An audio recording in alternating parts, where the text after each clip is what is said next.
Les taux du marché, dit Sarah d'une voix plate en levant les yeux de ma demande de révision salariale. Cette simple phrase m'a frappé comme un coup physique impossible à parer. Ces nouveaux diplômés apportent des perspectives fraîches, des compétences contemporaines. Ils ont été formés sur des systèmes que tu as dû apprendre sur le tas. 7 ans. 7 ans passés à construire les fondations de son entreprise, à travailler 60 heures par semaine, à créer les programmes de formation dont ces fameuses « perspectives fraîches » profitaient désormais, mais ils gagnaient 50% de plus que moi. J'ai conçu l'architecture du produit qu'ils utilisent. J'ai rédigé les manuels sur lesquels ils se forment, ai-je réussi à murmurer. Un courriel m'avait été transféré par erreur, un tableau de rémunération pour la nouvelle cohorte. Les chiffres s'étaient gravés dans ma rétine. Sarah se pencha, son expression a changé. Amamira, le marché a évolué. Ta rémunération reflète ton année d'embauche, pas les conditions actuelles. Nous apprécions ta contribution, mais c'est du business, rien de personnel. La même phrase qu'elle avait utilisée pour refuser mes 3 dernières demandes d'augmentation. Quand j'avais raté le mariage de ma sœur pour terminer le projet Henderson. Quand j'avais travaillé malgré une pneumonie pour respecter un délai qu'elle avait promis au client. Alors alignez-moi sur le marché, dis-je en poussant le rapport de rémunération sur son bureau impeccable. Impossible. Ton poste est établi. Le budget est alloué. Alors promouvez-moi. Mes évaluations sont excellentes. Oui, mais il n'y a pas de poste ouvert au niveau supérieur. Elle referma mon dossier d'un claquement sec. C'est ainsi que fonctionne le business. Accepte-le ou la porte est là. Le monde a basculé. 7 ans de loyauté réduits à un ultimatum en 10 minutes, alors qu'elle n'était déjà plus mentalement présente. J'ai besoin d'y réfléchir, dis-je en me levant sur des jambes vacillantes. Prends le week-end, répondit Sarah, déjà en train d'attraper son téléphone. Mais j'aurai besoin de ta décision lundi. La réunion sur la feuille de route produit est à 9h et j'aimerais une clarification sur le staffing. En sortant, je passais devant les nouveaux bureaux d'embauche où les rires flottaient au-dessus des cloisons. Dans la salle de bain, je fixais mon reflet, une femme que je ne reconnaissais presque plus, cernes profonds, yeux rouges, cheveux tirés à la va-vite, la même blouse portée mardi faute de temps pour faire une lessive. Ce soir-là, en faisant défiler des années de courriel de Sarah, j'ai besoin que tu gères ça, tu peux rester tard, travaille le week-end nécessaire. J'ai trouvé quelque chose qui a tout changé, quelque chose qui rendrait mon arrivée tôt lundi matin digne de chaque seconde des 7 années que je lui avais données. Je m'appelle Amamira Kapoor et jusqu'à ce vendredi après-midi, j'étais l'employé la plus loyale que Sarah Turner ait jamais embauchée. J'avais 25 ans quand j'ai rejoint sa jeune société de conseil technologique comme 6e employé. À 32 ans, j'avais vu l'entreprise passer à plus de 200 personnes avec des bureaux dans 3 villes. J'étais là quand nous ne pouvions pas payer les salaires et que Sarah nous avait demandé de différer la moitié d'une autre pendant 2 mois. J'étais là quand notre premier grand client avait menacé de rompre le contrat, et j'avais passé 4 jours d'affilée à réécrire les spécifications pour sauver la relation. J'étais là quand la mère de Sarah est décédée, et j'avais géré nos 2 charges de travail pendant des semaines sans me plaindre. À l'époque, Sarah ressemblait à une famille. On est ensemble là-dedans, disait-elle lors des longues soirées où nous commandions à manger en élaborant la stratégie de l'entreprise.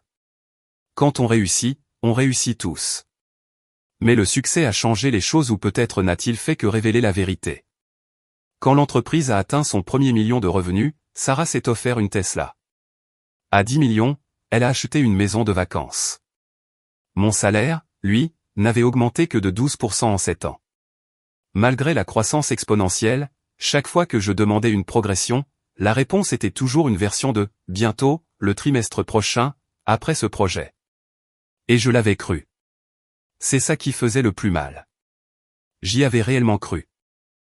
Mais ce vendredi soir dans mon petit appartement le même qu'à mes débuts, faute de pouvoir déménager quelque chose s'est brisé, non pas en signe de défaite, mais en signe de clarté.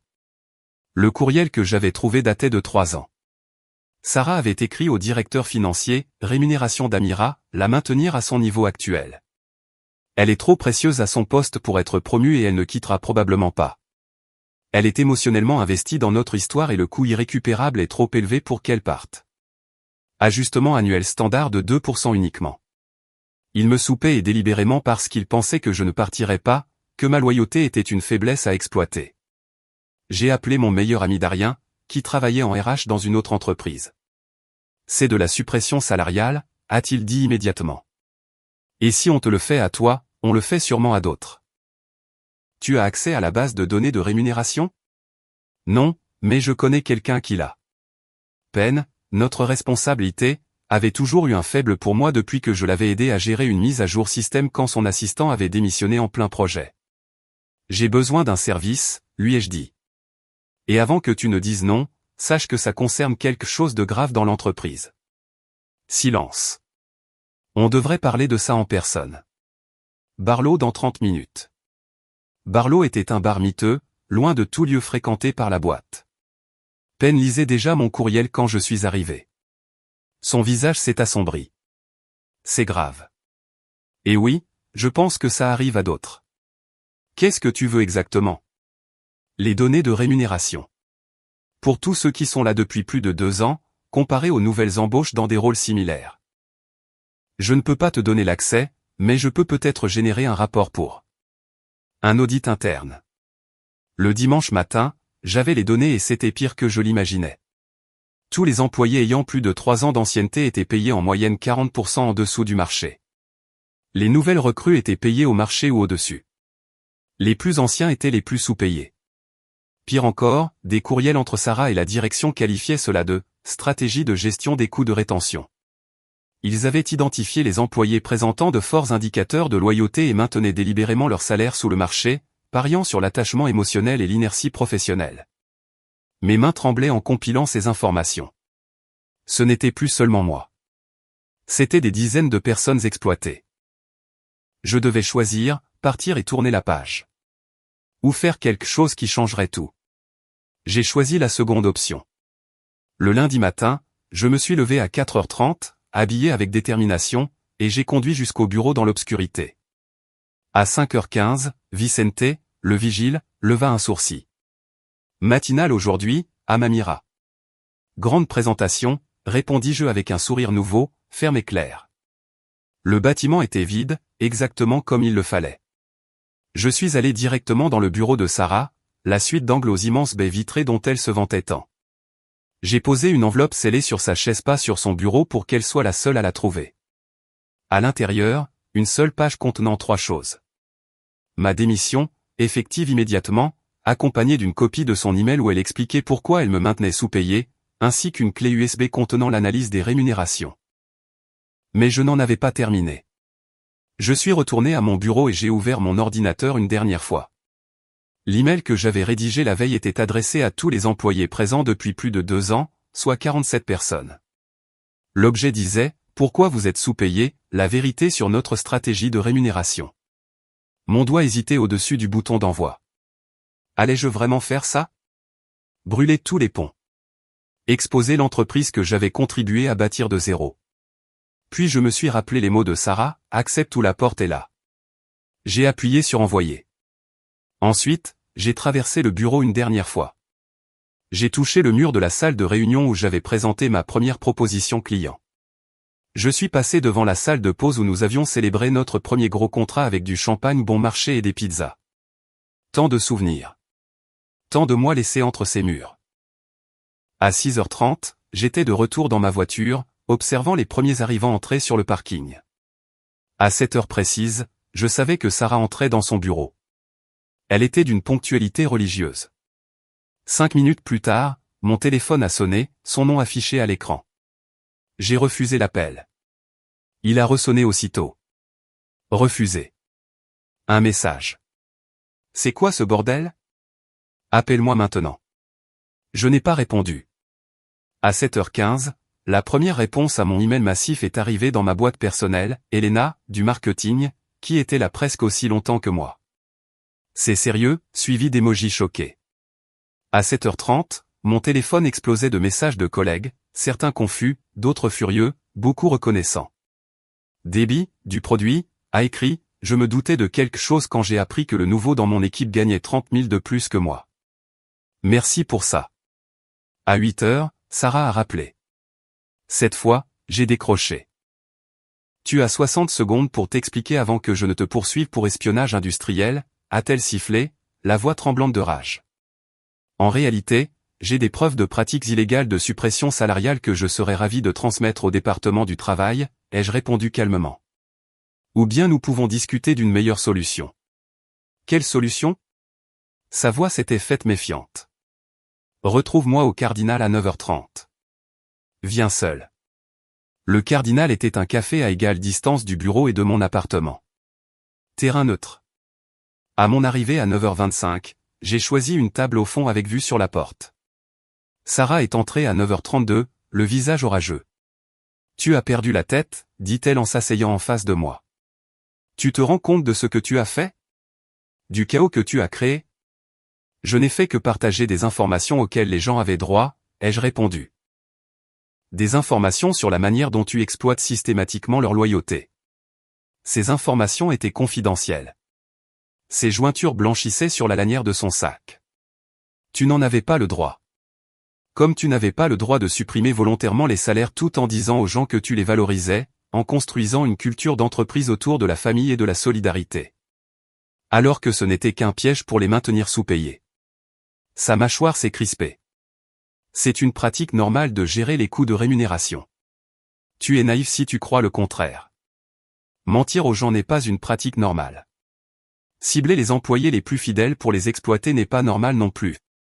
Je me suis penché. Et maintenant, tout le monde le sait. Qu'est-ce que tu veux?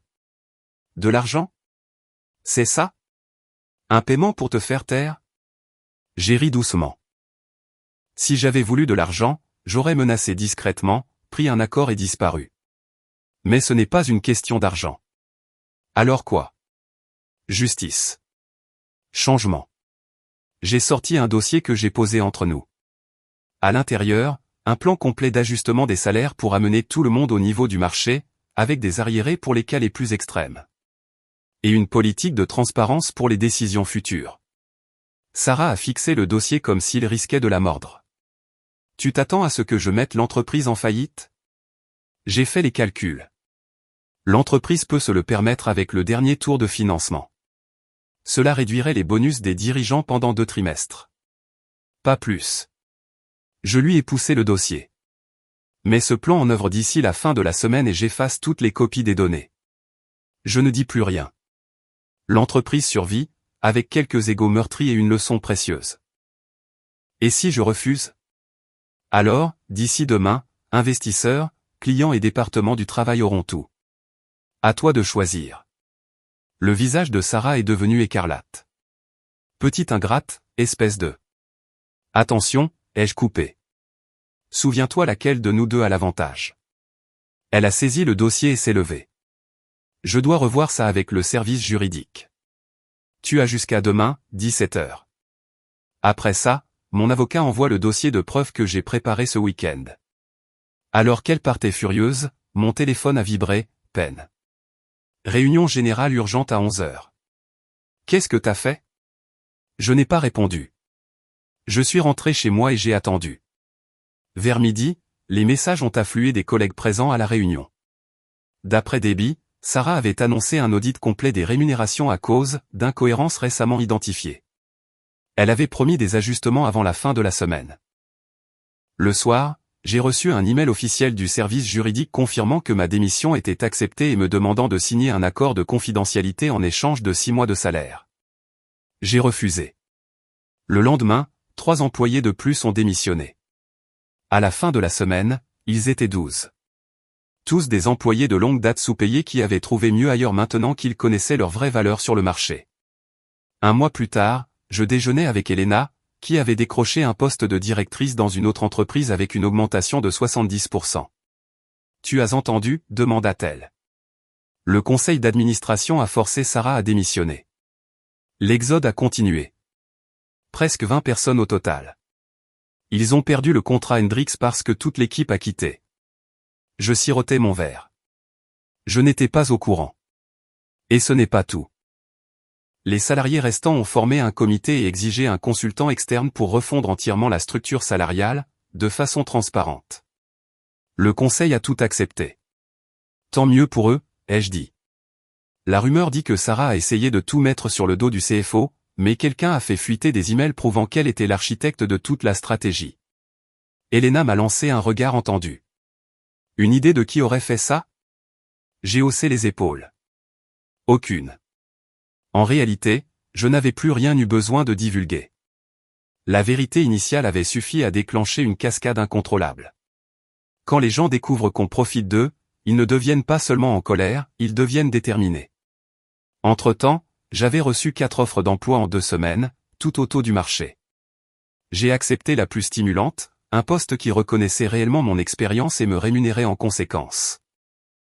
Mais la vraie victoire est arrivée 6 semaines après ma démission, un email du nouveau PDG par intérim, Nathan, l'ancien COO, me demandant de revenir comme responsable de la stratégie produit, avec un salaire presque doublé.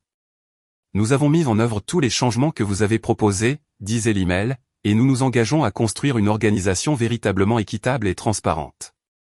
Vos remarques ont été une médecine douloureuse mais nécessaire. Nous voudrions que vous nous aidiez à reconstruire correctement. J'y ai réfléchi sérieusement. Une partie de moi voulait revenir, triomphante, pour voir de mes propres yeux les changements que j'avais imposés. Mais une autre partie savait que certains ponts, une fois brûlés, doivent le rester. J'ai rédigé un refus poli, recommandant de promouvoir Teresa, une stratège brillante sous-estimée pendant des années et, selon mes infos, une des leaders du comité de salariés. Le soir, assise sur mon balcon devant le coucher du soleil, je ressentais un mélange étrange de vindication et de tristesse. J'avais aimé cette entreprise autrefois, j'y avais mis tout mon cœur. La trahison faisait encore mal, mais moins fort. Mon téléphone a sonné, un message de peine. Tu as oublié quelque chose d'important dans ta lettre de démission. Quoi donc? Que tu étais en réalité la personne la plus essentielle de toute la boîte. Théorie du chaos prouvée, retire un élément critique et observe l'effondrement du système. J'ai souri et reposé mon téléphone. La revanche n'avait jamais été de détruire l'entreprise, mais d'imposer un changement qui n'aurait jamais eu lieu autrement. De refuser d'être sous-évalué et exploité. De défendre non seulement moi-même, mais aussi tous ceux qu'on avait manipulés pour accepter moins que ce qu'ils méritaient. Parfois, la chose la plus puissante que l'on puisse laisser derrière soi, c'est la vérité. Le lendemain, j'ai reçu un dernier message, preuve que l'impact de ce que j'avais fait dépassait largement cette seule entreprise. C'était un message LinkedIn d'une personne que je ne connaissais pas. Tu ne me connais pas, mais je travaille dans une entreprise où ton histoire s'est répandue comme une traînée de poudre.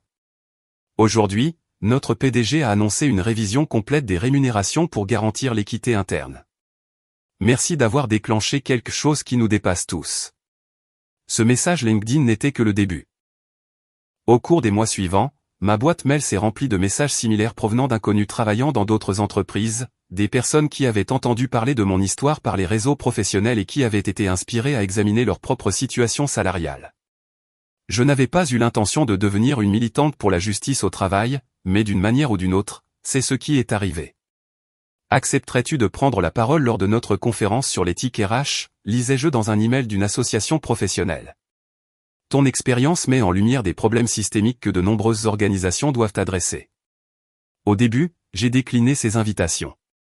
Je voulais me concentrer sur l'excellence dans mon nouveau poste, un poste qui valorisait réellement mes contributions, autant par la reconnaissance que par une rémunération adéquate. Mais les demandes continuaient d'affluer, et peu à peu j'ai compris que mon expérience n'était pas unique. Elle faisait partie d'un schéma plus vaste à travers tout le paysage corporate. 6 mois après avoir quitté l'entreprise de Sarah, j'ai accepté ma première invitation à intervenir lors d'un événement pour les femmes dans la tech. Debout au pupitre, face à cette mer de visages, j'ai ressenti un mélange inattendu d'émotions. Je ne suis pas ici pour vous dire de brûler vos carrières, ai-je commencé. Je suis ici pour vous dire que connaître votre valeur n'a rien d'égoïste. C'est nécessaire pour que le changement advienne.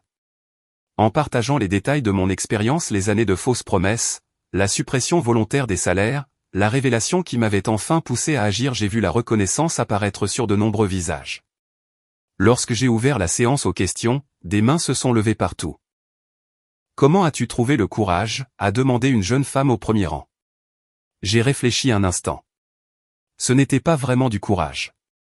C'était de l'épuisement, celui d'accepter moins que ce que je méritais. Il y a un point de bascule où se taire devient plus douloureux que parler. J'ai simplement atteint le mien. Après la conférence, un groupe de 5 femmes est venu me voir. Elles travaillaient toutes dans la même société de services financiers et avaient découvert des schémas similaires de disparité salariale. Nous voulons agir, m'a dit leur porte-parole, Grace, mais nous avons peur des représailles, d'être mis sur liste noire dans le secteur. Nous avons échangé nos coordonnées et je leur ai promis de les aider autant que possible. La semaine suivante, autour d'un café, nous avons élaboré une stratégie qui les protégerait individuellement tout en provoquant les changements nécessaires. 2 semaines plus tard, Grace m'a envoyé un message triomphant, ça a marché. La direction a annoncé une révision de toutes les rémunérations et des ajustements immédiats pour garantir l'équité interne. Ils sont terrifiés à l'idée que quelqu'un rende tout cela public. La nouvelle a continué de se répandre. J'ai créé un forum privé en ligne où les gens pouvaient partager leurs expériences et leurs stratégies pour lutter contre les inégalités salariales. En 3 mois, il comptait plus de 2000 membres. J'ai toujours veillé à ne rien recommander d'illégal, mais à me concentrer sur l'éducation, la transparence et l'action collective. Le savoir est un levier, est devenu notre devise officieuse. Pendant que ce mouvement prenait de l'ampleur, ma vie personnelle évoluait elle aussi. Grâce à mon nouveau poste enfin correctement rémunéré, j'ai pu quitter mon petit appartement d'une chambre pour un logement avec un vrai bureau et suffisamment d'espace pour respirer. J'ai renoué avec ma sœur, dont j'avais manqué le mariage des années plus tôt à cause d'un délai imposé par Sarah, et j'ai pris l'habitude de lui rendre visite chaque mois.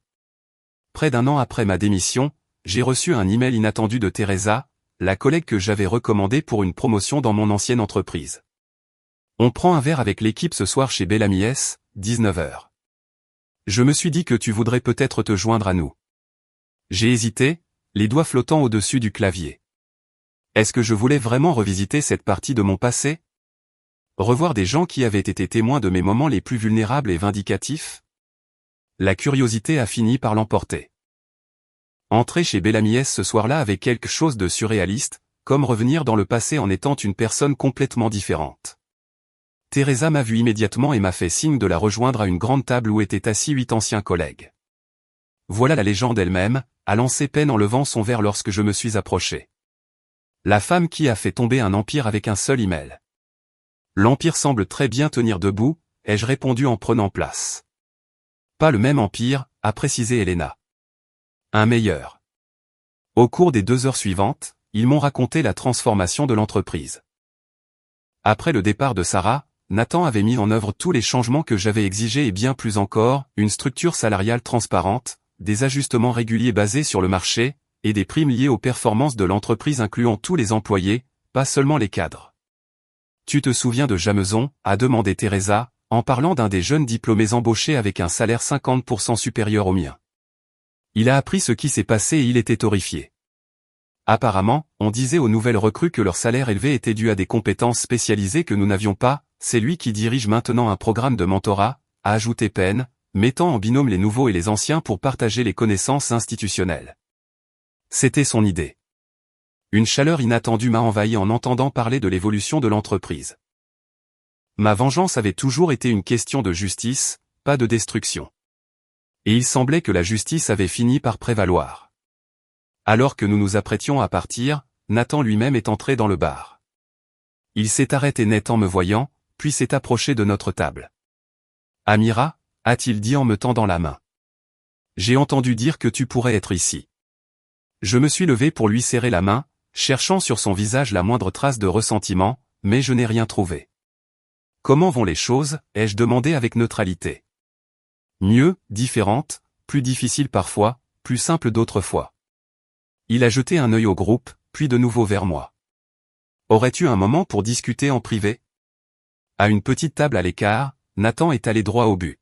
« Ce que tu as fait, » a-t-il commencé, puis s'est arrêté pour choisir ses mots, c'était nécessaire. Douloureux, mais nécessaire. Je voulais que tu saches que je le vois maintenant. Je ne voulais pas tout brûler, ai-je répondu. Je sais que tu essayais de réparer ce qui était fondamentalement brisé.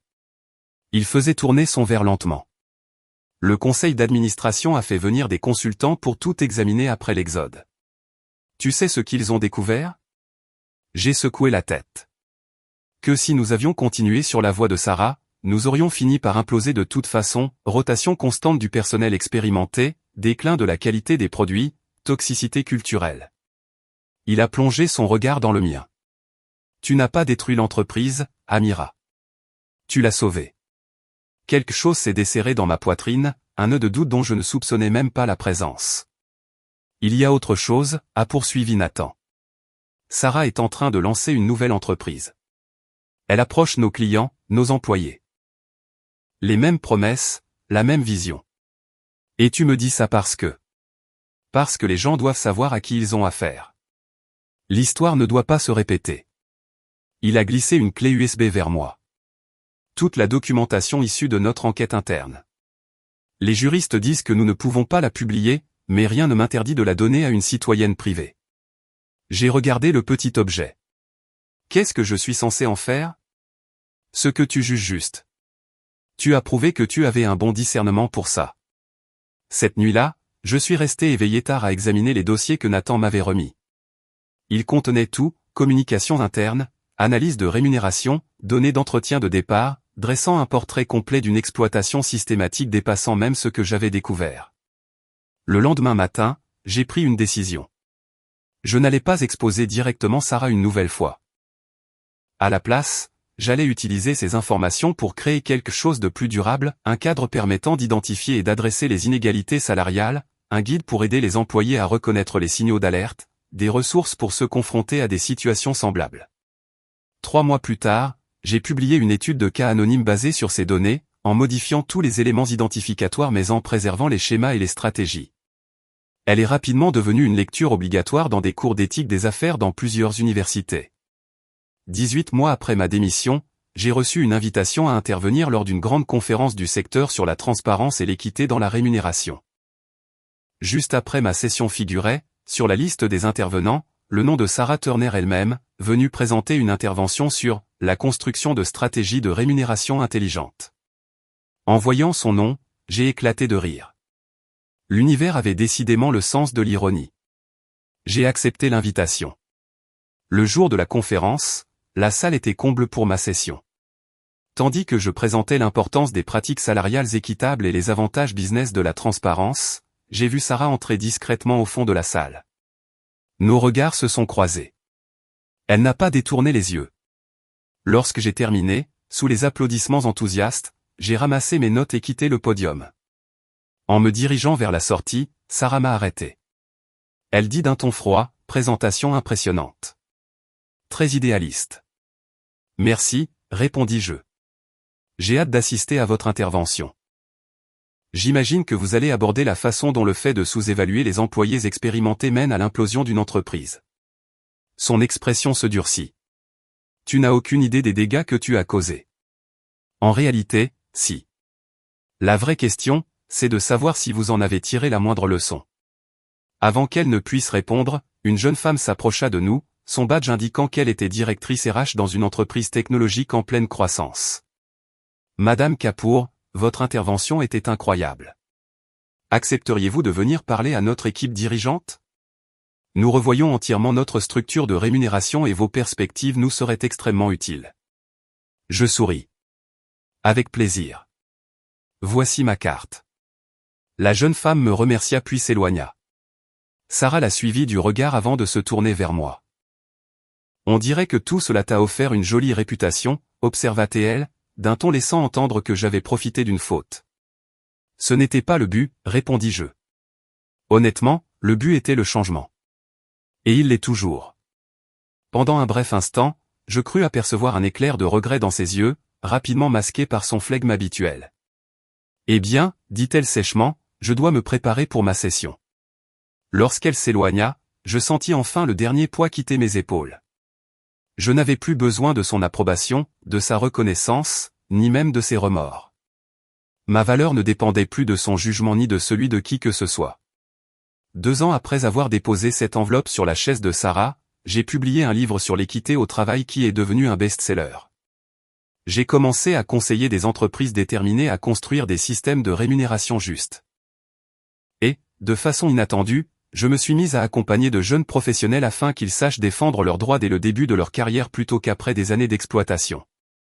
La meilleure revanche n'avait jamais été de faire tomber Sarah ni d'exposer les pratiques de l'entreprise, mais bien de créer un changement durable empêchant d'autres personnes de subir ce que j'avais vécu. L'enveloppe que j'avais laissée sur sa chaise n'a pas seulement changé ma vie, elle a déclenché une onde qui continue de s'étendre. Et au final, cela vaut bien plus que le salaire qu'on m'a refusé toutes ces années. Merci d'être resté avec moi jusqu'à la fin de cette histoire. Si mon parcours vous a apporté quelque chose, n'hésitez pas à mettre un j'aime et à vous abonner à la chaîne. Votre soutien permet à ces conversations essentielles d'atteindre davantage de personnes qui pourraient vivre des situations similaires. Partagez vos réflexions en commentaire. Avez-vous déjà dû défendre votre valeur au travail? Qu'est-il arrivé? Continuons cette conversation, car le changement commence toujours par un acte de courage.